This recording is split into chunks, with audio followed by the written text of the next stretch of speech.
전편 영상에서도 알려드렸다시피 테슬라는 앞으로 자율주행 기술의 비전만을 사용하고 레이더는 사용하지 않겠다고 선언을 했습니다. 실제로 미국의 모델 3Y 차량은 레이더를 장착하지 않은 채로 출고되고 있습니다. 일론 머스크가 테슬라의 자율주행 기술 개발 방향에 대한 생각을 최초로 밝힌 건 2013년이었습니다. 차량 주변을 360도로 볼 수 있는 소형 카메라와 레이더를 조합한 자율주행 접근 방법을 이때부터 생각한 것입니다. 라이다는 아니라고 이미 이때부터 생각을 했었네요. 하드웨어와 소프트웨어 레벨의 매우 많은 이미지 프로세싱을 통해서 할 거라고 했습니다. 이걸 보면 지금 현재 진행 중인 비전과 AI를 이용한 자율주행 기술 개발 방향을 이미 이때부터 계획했다고 볼 수 있습니다. 모델 S를 판매하기 시작한 지 1년 정도가 지난 2014년에 오토파일럿 1세대 소프트웨어가 배포되었습니다. 이 당시에는 차량에 카메라 한 대와 레이더 한 대만 장착되어 있었습니다. 모빌아이와 협력 관계를 통해 소프트웨어를 개발했었죠. 2016년에는 모빌아이와 결별을 했습니다. 엔비디아의 컴퓨터를 사용하기 시작하고 카메라 숫자를 8대로 늘린 2세대 오토파일럿으로 넘어왔습니다. 그리고 이때부터 기존에 크게 활용하지 않았던 레이더를 좀 더 적극적으로 사용하게 됩니다. 라이다는 아니지만 레이더를 이용해서 대략적인 포인트 클라우드를 생성할 수 있다고 했네요. 라이다와 달리 레이더는 눈, 비, 안개와 같은 악천후에서도 더 잘 볼 수 있다는 장점이 있습니다. 이 무렵 레이더를 통해 이 세상을 보다라는 제목의 오토파일럿 업그레이드에 대한 글도 테슬라 공식 홈페이지에 올라왔었지만 최근 레이더를 사용하지 않기로 한 이후에 이 글은 삭제된 상태입니다. 2019년부터는 테슬라 차량에 3세대 하드웨어가 장착되기 시작했습니다. 하드웨어적인 가장 큰 차이점은 테슬라가 자체 개발한 강력한 성능의 FSD 컴퓨터를 모든 차량에 탑재하기 시작했다는 점입니다. 그리고 2021년에 들어와서는 이제 더 이상 레이더를 사용하지 않고 퓨어 비전에 올인하겠다고 선언한 것입니다. 왜 이런 결정을 내렸는지에 대해서는 전편 영상에서도 알려드렸는데요. 만약에 레이더가 보내는 데이터하고 카메라 비전이 인식한 데이터가 서로 불일치할 때 그러면 둘 중에 뭘 믿겠느냐는 얘기인데요. 그래서 묻고 더블로 가는 모양입니다. 묻고 더블로 가. 과거와는 달리 이제 뉴럴넷의 비전 처리 능력이 많이 향상됨에 따라 그동안 레이더에 크게 의존해왔던 다른 물체와의 거리 측정이나 다른 차량의 속도를 인식하는 능력을 비전이 대체할 만한 수준에 올라왔기 때문인 것으로 보입니다. 최근 테슬라의 AI팀을 이끌고 있는 안드레 카파시가 CVPR, 그러니까 컴퓨터 비전 및 패턴 인식 워크샵에서 했던 키노트를 보면 레이더 제거 이유를 좀 더 자세하게 들여다볼 수 있습니다. 앞서도 말씀드렸지만 퓨어 비전 방식에 대해 사람들이 회의적인 생각을 갖는 가장 큰 이유는 뉴럴넷이 나와 어떤 물체와의 거리 혹은 그 물체의 속도를 정확하게 인지할 수 있느냐 하는 점입니다. 사람도 두 눈만으로 앞차와의 거리나 속도 등을 판단하기는 하지만 과연 인공적으로 만든 지능인 AI도 사람처럼 할 수 있는가 하는 점일 텐데요. 레이더는 거리와 속도 측정이 매우 정확하지만 가끔씩 멍청한 측정을 한다는 점이 문제라고 합니다. 그리고 그게 언제일지 알 수 없기 때문에 비전과 융합하기가 매우 어렵다고 합니다. 그래서 맨홀이나 다리 같은 걸 보고 정지해 있는 물체로 오인식하는 경우가 있다고 합니다. 반대편에서 오는 차량이나 횡단하는 차량도 잘 보지 못한다고 합니다. 그래서 레이더를 제거하려면 비전만으로도 레이더만큼 거리와 속도를 정확하게 측정하는 방법을 연구해야만 했다고 합니다. 이를 위해서는 수백만 개의 평범하지 않은 상황의 데이터셋이 필요하다고 합니다. 사람이 관여하기는 하지만 레이블링이 자동으로 되는 오프라인 트래커라고 하는 오토 레이블링 접근 방법을 사용했다고 합니다. 오프라인이 아닌 실제 주행을 하고 있는 상황에서는 비상 상황에 대처하기 위해서 예를 들면 20m초 이내에 제동을 할 건지 말 건지 결정을 해야 할 수도 있습니다. 하지만 오프라인 트래커에서는 오프라인 데이터를 사용하기 때문에 여유를 가지고 레이블링이 가능하다고 합니다. 게다가 이미 발생한 데이터여서 전후 상황을 미리 다 알고 있기 때문에 유리한 방식이라고 합니다. 일단은 거리와 속도 측정을 잘하는 레이더를 이용해서 오토 레이블링을 했고 사람이 최종적인 검증을 하는 경우도 있다고 합니다.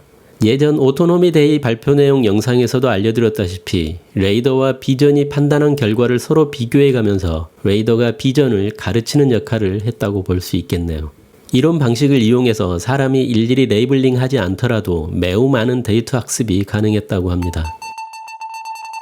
여기서부터는 왜 레이더를 신뢰할 수 없었는지에 대한 내용이 나옵니다. 앞에 있는 차는 다른 엔지니어가 타고 있는 테스트 차량인데 가능한 한 풀 브레이킹을 해달라고 요청했다고 합니다. 앞차가 급감속을 하는 경우 레이더가 측정한 앞차와의 거리나 앞차의 속도를 기반으로 내 차가 감속을 하게 되는데요. 여기 보이는 노란색이 예전 자료인 레이더와 비전 측정치가 혼합된 앞차와의 거리이고 파란색으로 보이는 것이 새로운 퓨어 비전 그래프라고 합니다. 레이더와 비전 퓨전 방식에서는 보다시피 선이 급격하게 떨어지는 6번의 트랙 드랍이 있습니다. 이런 원인은 급감속을 하는 도중에 앞차가 사라졌다가 다시 또 새로운 차가 나타나는 걸로 인식하는 초기화를 하는 현상이 6번이나 발생하다 보니 이렇게 된다고 합니다. 그래서 제동 속도도 더 느려지게 된다고 하네요. 퓨어 비전 방식에서는 앞차의 감속 상황을 퓨전 방식보다 더 먼저 인지하고 있고 곡선이 완만하게 나타나는 걸 볼 수 있습니다. 레이더가 왜 이런 드랍 현상을 나타내는지 원인 분석을 해서 계속해서 쓸 수도 있었겠지만 그런 노력을 하느니 차라리 비전에 집중하기로 했다고 합니다. 이번에는 실제로 차량을 운행하는 오너님들도 자주 이야기하는 교각 아래에서 발생하는 팬텀 브레이킹에 관한 내용입니다. 레이더는 수직적으로 해상도가 넓지 않다 보니까 이런 경우에 다리와 앞차를 구분하지 못하고 뭔지는 알 수 없지만 정지해 있는 물체가 앞에 있다고만 판단한다고 합니다. 아시다시피 오토파일럿 중에 차량이 제동을 할 것인지 말 것인지는 모든 것이 확률에 의해서 결정됩니다. 전방의 교각을 장애물이라고 판단하는 확률은 매 순간 계속 변하게 되고 그 확률이 어느 정도 이상이면 제동을 시작하게 됩니다. 장애물일 확률이 높아질수록 제동의 정도도 더 올라가게 됩니다. 장애물일 확률이 100%라면 차량은 풀 브레이킹을 할 것입니다. 레이더 없이 비전만 있었다면 전방의 다리가 내 차로를 방해하는 장애물인지 아닌지를 결정하는 확률이 브레이킹까지 할 정도 상황은 아니었을 수도 있습니다. 하지만 레이더는 뭔지는 모르지만 뭔가 있다고 판단을 함에 따라 결국 비전의 잘못된 부분을 레이더가 증폭시켜서 결국 팬텀 브레이킹이 발생하게 된다는 설명입니다. 이번에는 갓길에 정차해 있는 차량입니다. 레이더는 주변의 장애물을 모두 정지해 있는 물체라고만 인지하지 그게 차인지 다른 구조물인지 모릅니다. 따라서 이 경우에도 비전의 판단을 기다린다고 하는데요. 그런데 이렇게 레이더가 비전과 상의를 하고 나서 최종적인 판단을 내리다 보니 비상 상황에 대처하기에는 너무 늦어버릴 수도 있다고 합니다. 퓨어 비전은 더 먼저 인지하고 속도를 줄일 수 있게 한다고 합니다.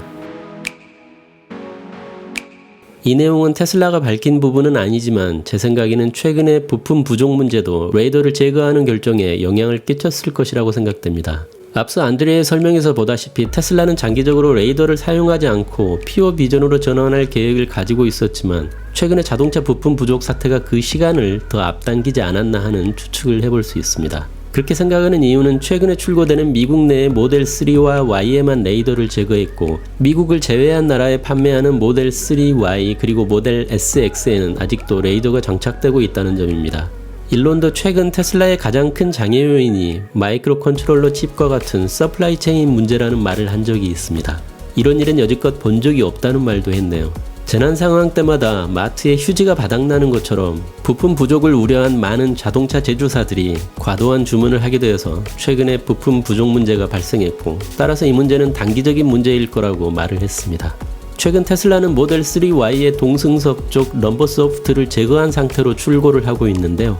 사실 운전석은 몰라도 동승석 쪽 허리 받침대가 앞, 뒤, 위아래로 조정 가능하다는 점을 차량을 운행하는 분들 중에도 모르는 분들이 대부분일 거라고 생각됩니다. 그러다 보니 사용하는 분들도 거의 없을 텐데요. 전에 제가 다른 분 차 동승석에 앉아서 럼버 소프트를 조절했더니 그거 사용하는 사람은 처음 봤다는 말도 들은 적이 있습니다. 그래서 테슬라는 밀려드는 주문을 해소하기 위해 부품 부족 문제를 이런 식으로 꼭 필요하지 않은 부분을 삭제함으로써 해결하려는 노력을 하고 있다는 것을 알 수 있습니다.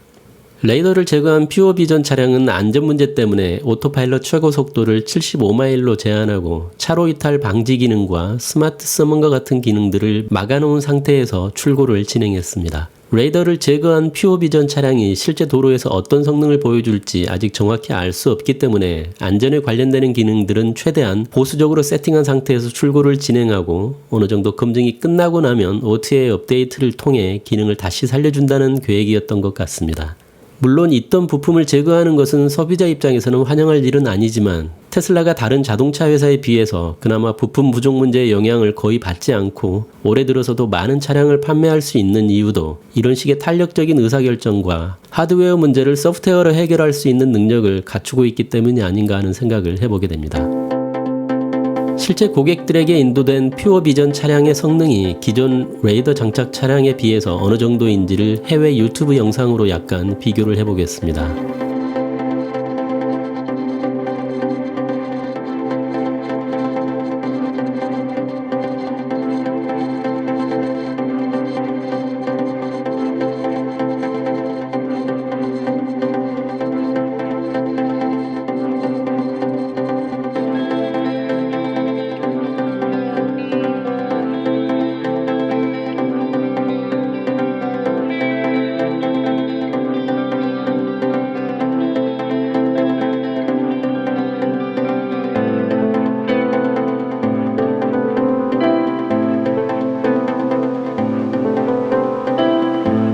앞서 설명드린 것처럼 이렇게 몇 가지 기능이 빠진 상태로 출고가 되는 바람에 미 도로교통안전국이나 고속도로 안전보험협회로부터의 차량 안전 등급이 낮아지는 수모를 겪기도 했는데요. 며칠 전에 펌웨어 업데이트를 통해 오토파일럿 제한 속도도 상향되었고 빠졌던 기능도 다시 복원되면서 안전 등급도 다시 제자리를 찾았다고 합니다. 그런데 보험협회의 안전도 평가 결과 세부 내용을 보면 기존 차량과 퓨어 비전 차량 간에는 꽤 차이가 나는 부분도 있는데요. 이 점을 의식해서인지 일론도 이렇게 말했습니다. 미국 보험협회에서 탑 세이프티 픽 플러스를 받았지만 한 달 정도 이내에 개선된 펌웨어로 다시 테스트를 하게 되면 하부 카테고리와 개별적인 테스트에서도 최고 점수를 받을 수 있을 것이고 그 이후에 개선된 펌웨어를 모든 차량에 배포할 것이다. 이렇게 말을 했습니다. 전통적인 자동차들은 극히 예외적인 경우를 제외하고는 출고 시에 세팅된 기능을 차량 폐차할 때까지 사용할 수밖에 없지만 테슬라는 OTA 업데이트를 통해 차량을 통합적으로 제어할 수 있기 때문에 이런 일도 가능하다고 볼 수 있습니다. OTA 업데이트와 관련해서는 최근에 중국에서 테슬라 차량 수십만 대에 대한 리콜이 있었다는 미디어 보도가 있었는데요. 알고 보니 OTA 업데이트로 크루즈 컨트롤 기능을 자발적으로 업데이트한 내용이었다고 합니다. 전통적인 자동차 회사 같으면 이런 경우에 소프트웨어 문제이건 아니면 하드웨어 문제이건 정말로 수십만 대의 차량을 실제로 리콜해서 조치를 취해야 하겠지만 테슬라는 기존의 방식과는 다른 차량이다 보니 이런 우스운 해프닝도 발생하고 있습니다. 그렇게 따지면 테슬라 차량은 거의 매달 한두 번씩은 버그 픽스 펌웨어 업데이트를 받고 있는데 수십만 대의 차량이 매달 리콜을 받는다고 볼 수는 없는 것이니까요. 사실 안전과 기능상 문제가 없는 범위 내에서 부품을 하나라도 줄이게 되면 향후에 판매할 수천만 대의 차량에서 최소한 몇십만 달러씩은 원가 절감도 가능할 것입니다. 부품이 없는 것이 가장 좋은 부품이다 라는 테슬라와 일론의 철학과도 들어맞는다고 할 수 있습니다. FSD 9.0은 일론이 여러 번 2주 후를 말했지만 7월이 된 오늘도 아직 배포되지 않은 상태입니다. 최근에 이 트윗을 보면 퓨어 비전으로의 전환이 FSD 9.0 출시가 늦어지게 된 원인임을 알 수 있는데요. 이제 미국에 배포된 퓨어 비전 차량에 대한 기능이 복원되고 있기 때문에 아마도 곧 FSD 9.0이 나오게 되지 않을까 기대를 해보게 됩니다. 자, 그러면 오늘은 레이더를 제거한 퓨어 비전 차량이 점차 제자리를 찾아가고 있다는 소식과 함께 테슬라가 어떻게 부품 부족 문제를 해결하고 있는지에 대한 내용을 다뤄봤습니다. 오늘 내용은 여기까지입니다. 감사합니다.